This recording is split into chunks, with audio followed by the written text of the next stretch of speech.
मौजूद हूँ दीनदयाल उपाध्याय के संत कबीर छात्रावास पे। और यहाँ चलो चलो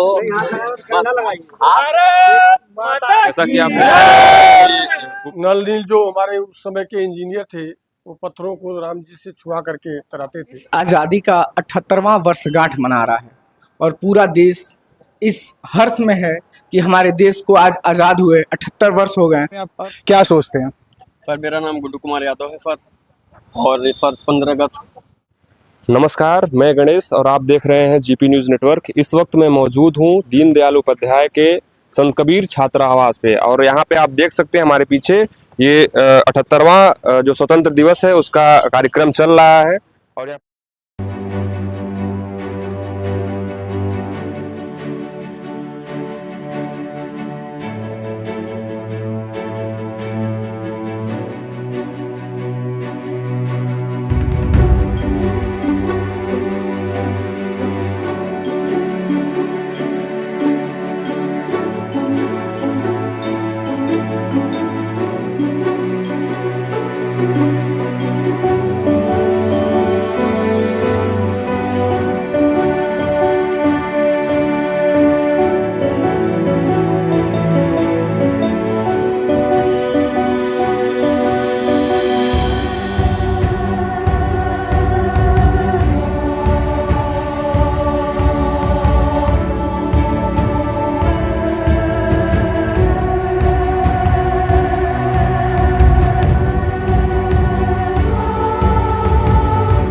पूजा अर्चना आप देखें, जैसे पूजा अर्चना हुआ और इसके बाद से झंडारोहण का कार्यक्रम यहाँ पे होगा। और आप देख सकते हैं कि यहाँ पे पूरे छात्रावास के कुछ जो छात्र हैं वो मौजूद हैं। आप उनसे भी मैं पूछूंगा कि वो कैसा अनुभूत कर रहे हैं, कैसा महसूस कर रहे हैं। और यहाँ पे वार्डन जी भी हैं, वो भी देखिए कार्यक्रम यहाँ पे जैसा कि अब चलने वाला है।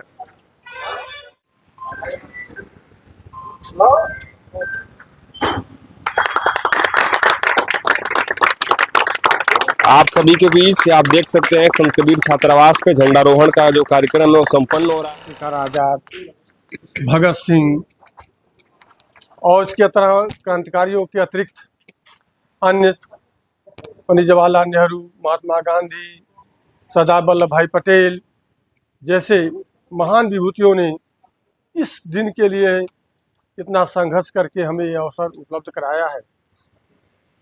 भारत 15 अगस्त 1947 को आज़ाद हुआ, लेकिन 15 अगस्त के पहले 14 अगस्त के ही रात में जब दो देशों के रूप में भारत का विभाजन हुआ, उस विभीषिका को याद करते हैं तो लाखों की संख्या में उस विभीषिका में लोग शहीद हुए थे, केवल गलत नीतियों के कारण। मेरा मानना है कि अगर 6 महीने का भी धैर्य रख लिया गया होता, पद प्राप्त करने की लालसा ने इतने लोगों को काल के गाल में समा दिया और करोड़ों की संख्या में विस्थापित हुए लोग उस विभीषिका को 2021 के बाद से आम जनमानस को देखने को मिल रहा है। उस चित्र को हम लोग देखते हैं, उस चलचित्र को देखते हैं तो हृदय बहुत द्रवित हो जाता है, बहुत मन दुखी हो जाता है।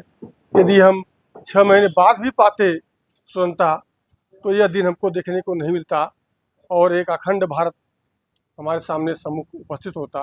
फिर भी जो है आज 1947 से लेकर के आज 2024 के बीच में राष्ट्र ने हर क्षेत्र में उन्नत की है, चाहे वह कृषि का क्षेत्र रहा हो, चाहे विज्ञान का क्षेत्र रहा हो, चाहे शिक्षा का क्षेत्र रहा हो। लेकिन अभी बहुत कुछ बाकी है जिसमें हमें कार्य करने हैं और आगे जाना है, जिससे हमारे भविष्य की जो है उनका जीवन उत्तम हो, चाहे वह शिक्षार्थी के रूप में हो, चाहे वह कृषक के रूप में हो, चाहे वैज्ञानिक के रूप में हो, चाहे सामाजिक के रूप में हो। यह हम सभी का दायित्व है, केवल हमारा नहीं है या जो जनप्रतिनिधि है उनका नहीं है या किसी संस्थान का प्रमुख है उसका नहीं है, हम सभी का है। हम हों चाहे हमारे विद्यार्थी हों, हम सभी अपने समाज, अपने देश के लिए जो कुछ भी कर सकते हों। एक कहावत है कि जब लंका पर चढ़ाई करने के लिए पुल का निर्माण हो रहा था तो नल नील जो हमारे उस समय के इंजीनियर थे वो पत्थरों को राम जी से छुआ करके तराते थे। एक छोटी सी गिलहरी थी, बार बार वो जाती थी कंकड़ में अपने को लपेटती थी, आकर के वहाँ पर पुल पर जाती थी, फिर लौट के आती थी, करती थी। फिर भगवान श्री रामचंद्र जी गए, पूछे कि आप ये क्या कर रही हैं? कहीं मैं तो मानती हूँ कि यह नल नील और आपकी कृपा से पुल बन जाएगा, लेकिन जब ये पुल बनेगा तो मुझे भी गर्व होगा कि मैंने भी अपना इसमें कुछ अंशदान किया था। इसीलिए ये नहीं मानना चाहिए कि सरकार करेगी, संस्था प्रमुख करेगा या अमुक करेंगे।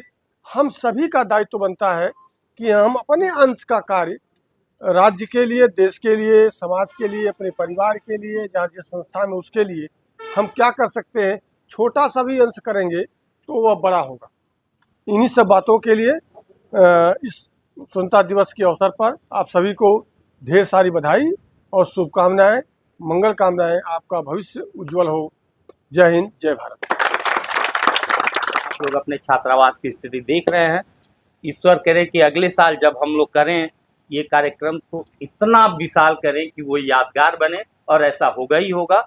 अगले साल हम लोग 15 अगस्त तक ये मान के चलें कि अपने हॉस्टल को इतना खूबसूरत बना दें कि उसके बाद बाहर से आने वाला हर व्यक्ति कहे कि यह एक आदर्श छात्रावास है और इसमें आप सभी का योगदान अपेक्षित है। चलो जैसा कि आप गुब्बारे को हवा में छोड़ के ये शांति का प्रतीक जो आप लोग कर रहे हैं यहाँ पे, ये काफी देखिए, ये अपना आसमान में तिरंगा लहर रहा है और ऐसे ही युगों युगों तक तिरंगा का सम्मान मान बढ़ा रहे हैं। जो स्वतंत्रता दिवस है उसको कैसे ले रहे हैं? नमस्कार भाई साहब। नमस्कार। क्या नाम पड़ेगा आपका? गजेंद्र प्रताप। तो कितने वर्ष से आप इस छात्रावास में रह रहे हैं और क्या इस बार क्या अलग हुआ है और क्या बदलाव आप देखते हैं, और आप युवा के नाते आप इस जो स्वतंत्रता दिवस है उसको कैसे ले रहे हैं? मैं करीब 7 वर्षों से यहाँ पे हूँ अच्छा। छात्रावास में, और मैंने बीएससी और एमएससी भी यहीं से की है। अच्छा। और छात्रावास में बदलाव बहुत कुछ हुआ है इस समय, जी जी। और बहुत ही अच्छा छात्रावास के सभी छात्र हैं। जैसा कि वार्डन ने बताया कि आगे आने वाले दिन में काफी यहाँ पे बदलाव देखने के लिए कोई काम हो रहा है यहाँ पे। जिस हिसाब से काम हो रहा है उस हिसाब से बिल्कुल बहुत जी। बदलाव होगा, छात्रों के हित में बदलाव होगा। इस चैनल के माध्यम से आज जो ये इंडिपेंडेंस है, स्वतंत्र दिवस है, उसके बारे में आप क्या कहेंगे? चैनल के माध्यम से मैं सभी को हार्दिक बधाई दूंगा। जी जी। और बहुत सारे लोग आए यहाँ पे, बहुत अच्छा लगा हम लोगों को भी, छात्रवासियों को भी। जी, बहुत बहुत बधाई। चलिए, बहुत बहुत धन्यवाद अपना समय देने के लिए। आगे और ये लोग हैं। नमस्कार भाई साहब, क्या नाम पड़ेगा आपका? नमस्कार, मेरा नाम सोनू सिंह है। मैं एमएससी कृषि का छात्र हूँ, अभी मेरा 2nd ईयर है जी। तो इस जो ये स्वतंत्रता दिवस है, आप युवा के नाते इसको आप कैसे संदेश देना चाहेंगे? इसके लिए जो है सभी को, जो देशवासियों को जो है हार्दिक शुभकामनाएं। क्या लगता है कि इसमें कुछ और हम लोग को आगे बढ़ चढ़ के अपनी जिम्मेदारी क्या युवा आजकल का समझ पा रहा है? जहाँ तक बात युवाओं की है तो युवाओं को जागरूक होना पड़ेगा जी। हर एक युवा को। क्या नाम पड़ेगा अपना, थोड़ा परिचय? मेरा नाम तोषनी त्रिपाठी है। जी जी। मैं इसी छात्रावास का छात्रावासी हूँ। आपने बात किया युवाओं का, तो युवाओं को जागरूक होना पड़ेगा, युवाओं को स्वतंत्र होना पड़ेगा। बहुत सही बात। खुद के लिए, अपने समाज के लिए, अपने राष्ट्र की लड़ाई के के लिए लड़ना होगा। नहीं आप कुछ कर रहे हैं तो अपने हक के लिए तो कम से कम आपको लड़ना पड़ेगा, आगे बढ़ना पड़ेगा। और आपके चैनल के माध्यम से सबसे पहले तो मैं आप सभी को और समस्त देशवासियों को 78वें स्वतंत्रता दिवस की हार्दिक शुभकामनाएं कहना चाह रहा हूं। और स्वतंत्रता के बाद हमारा देश बहुत ही उन्नति किया है और आगे भी उन्नति करे। हमारे इस छात्रावास के युवा और इस देश के युवा बहुत आगे जाए, बहुत तरक्की करे। धन्यवाद। बहुत बहुत धन्यवाद अपना समय देने के लिए। नमस्कार भाई साहब। सर, क्या नाम पड़ेगा आपका? मेरा नाम अभिलाष मिश्रा है। मैं यहीं का छात्र रहा हूँ। जी जी। मैंने बीए और एमए की पढ़ाई यहीं से की है। सबसे पहले तो मैं आपके चैनल के माध्यम से भारत के 78वें स्वतंत्र दिवस पर सबको बधाई देना चाहूँगा। और जैसा कि वार्डन साहब ने बताया है, ये भी हॉस्टल पे कार्य प्रगति पे है। जी जी। जैसे हॉस्टल का रिनोवेशन का काम चल रहा है, जैसे इसमें अभी नया अलॉटमेंट भी नहीं होने वाला है, पुराने छात्र भी रह रहे हैं, तो अभी उस तरीके से सेलिब्रेशन नहीं हो पाई है। लेकिन अगली बार ये चीज़ें देखने को नहीं मिलेंगी। अगले 79वें स्वतंत्रता दिवस पे इसकी चीज़ें बदलाव के साथ और अच्छे से और अच्छे ढंग से और उल्लास से मनाई जाएगी। मतलब चलिए, बहुत बहुत धन्यवाद अपना समय देने के लिए। मैं भी आपसे यही आग्रह करूंगा, आपसे मैं यही मनोकामना करता हूं कि आप लोग की सभी की जो ये जर्नी है, ये विश्वविद्यालय से बहुत ही अच्छे तरीके से आगे आप बढ़ें। आज़ादी का 78वां वर्षगांठ मना रहा है और पूरा देश इस हर्ष में है कि हमारे देश को आज आज़ाद हुए 78 वर्ष हो गए हैं। और साथ ही साथ उन वीर सपूतों को भी हम नमन कर रहे हैं, याद कर रहे हैं, जो जिनके बलिदान से ये शुभ अवसर, ये दिन आज हम लोग देख पा रहे हैं। हमारे समक्ष अभी हम मौजूद हैं गोरखपुर विश्वविद्यालय के संत कबीर छात्रावास में, और यहाँ पे हमारे साथ प्रोफेसर विनोद कुमार सिंह सर। आइए इनसे जानते हैं। सर, आप कुछ मुझे बताते हैं, आज़ादी के विषय पे कुछ बताते हैं, युवाओं को लेकर क्या प्रेरणा इस समय बताते हैं मुझे। देखिए, ये जो इस वर्ष स्वतंत्रता दिवस या आज़ादी का वर्ष मना रहे हैं हम, ये 78वां स्वतंत्रता दिवस है। 15 अगस्त 1947 को भारत आज़ाद हुआ। इस आज़ादी के शुभ अवसर को हमें जो देखने को मिल रहा है वो हजारों बलिदानियों के अपने जीवन न्यौछावर करने का प्रतिफल है, जिसे हम आज़ाद भारत के रूप में अपने आप को पा रहे हैं, एक स्वतंत्र देश के रूप में। वैसे 15 अगस्त 1947 को जब भारत आज़ाद हुआ, उसकी पूर्व संध्या पर भारत दो राष्ट्र के रूप में विभाजित हो गया, एक पाकिस्तान और एक हिंदुस्तान। इसके पहले जो विभाजन का जो विभत्स स्वरूप था, हम लोग केवल सुनते थे, लोगों से जानते थे, इतिहास में पढ़ते थे, लेकिन उन चीज़ों को हमें देखने का अवसर नहीं मिल पाया। लेकिन 2021 के बाद जो विभीषिका का स्मृति दिवस जो हम लोग मनाते हैं, उस चलचित्र को देख करके हृदय एकदम द्रवित हो जाता है कि कितने लाखों की संख्या में लोगों ने अपने जीवन का बलिदान किया, अपनी चल अचल संपत्ति छोड़ करके लोग भागे, करोड़ों की संख्या में विस्थापित हुए, जो आज भारतवर्ष के विभिन्न क्षेत्रों में हैं।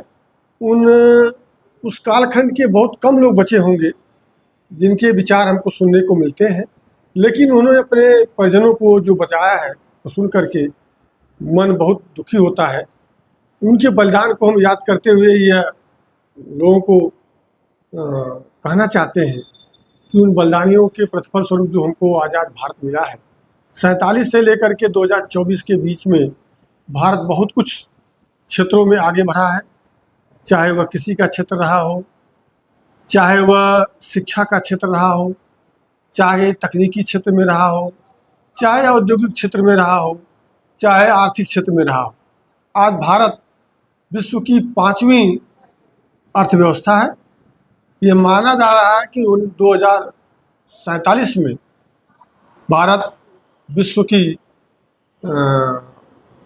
मैं समझता हूँ कि पहली अर्थव्यवस्था होगी। तीसरी अर्थव्यवस्था तो जल्द ही होने वाली है। भारत एक सशक्त राष्ट्र अभी भी है, लेकिन 47 में भारत विश्व का एक शक्तिशाली राष्ट्र के रूप में उभर करके सामने आएगा। और परिस्थितियाँ बदल रही हैं, बहुत सारे चेंजेज भी हुए हैं। आप इसके पहले 14 के पहले देखिए, हमारे जो राजनयिक होते थे, जो भी चिन्ह के जाते थे, सब कुछ था, सारे संसाधन हमारे पास थे, सब कुछ था, लेकिन एक राजनेताओं के अंदर विल पावर का भाव था। वह विल पावर हमें 14 के बाद माननीय प्रधानमंत्री मोदी के नेतृत्व में देखने को मिला। आप देख रहे हैं अंतर्राष्ट्रीय मंचों पर भारत की प्रतिष्ठा किस स्तर तक बढ़ी है, इसका अनुमान आप सभी को है। आप वो भारत नहीं है जो इसके पहले 2000 के पहले कह सकते हैं था, लेकिन आज 14 के बाद जो भारत की स्थिति में है कि भारत किसी भी गंभीर समस्या होती है, उस समस्या के समाधान में भारत की महत्वपूर्ण भूमिका होती है।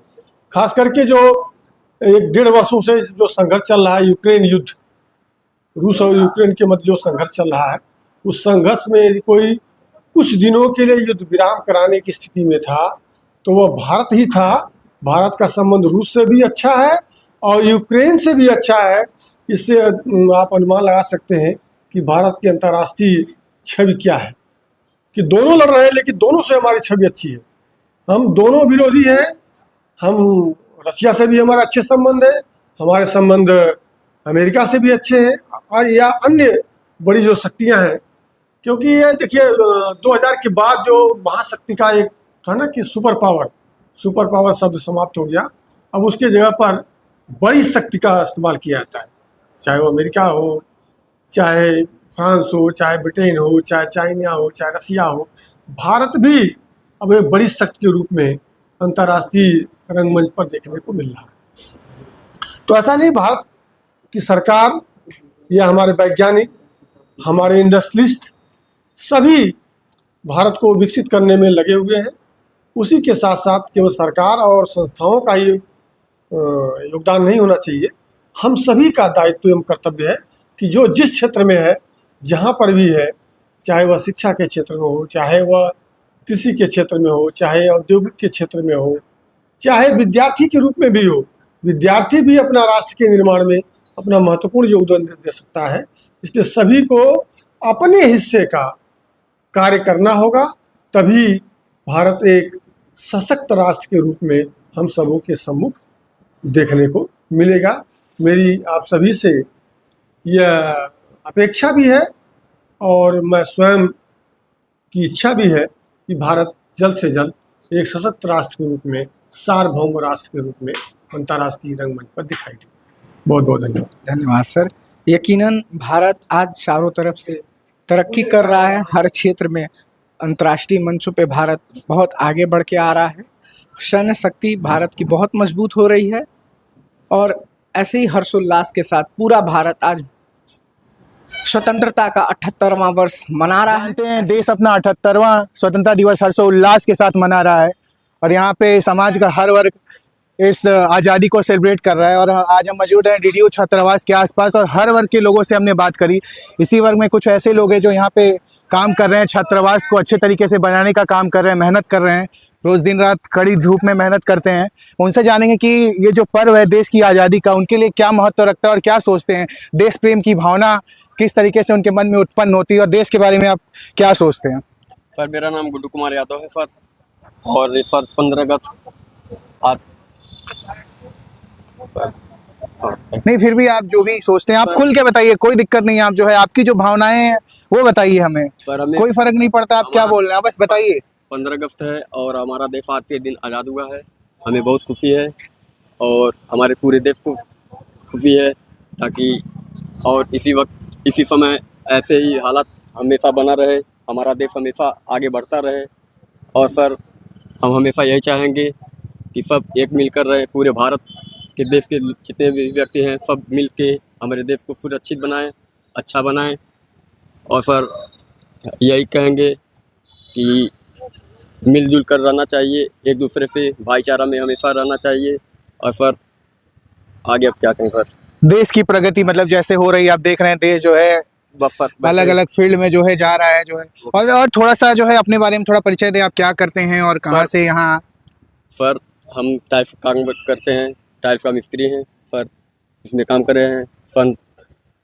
संत कबीर छात्रावास में टाइल्स का काम कर रहे हैं सर, उसको सुरक्षित बनाने में हम सहयोग कर रहे हैं सर। और आगे चल के भी इसको और आगे मिलेगा मौका तो इसको और अच्छा बनाएंगे। ऐसे ही खबर के लिए आप जुड़े रहिए हमारे साथ, देखते रहिए GP news network. Camera person Aryan के साथ मैं गणेश पांडे, दीनदयाल उपाध्याय विश्वविद्यालय छात्रावास।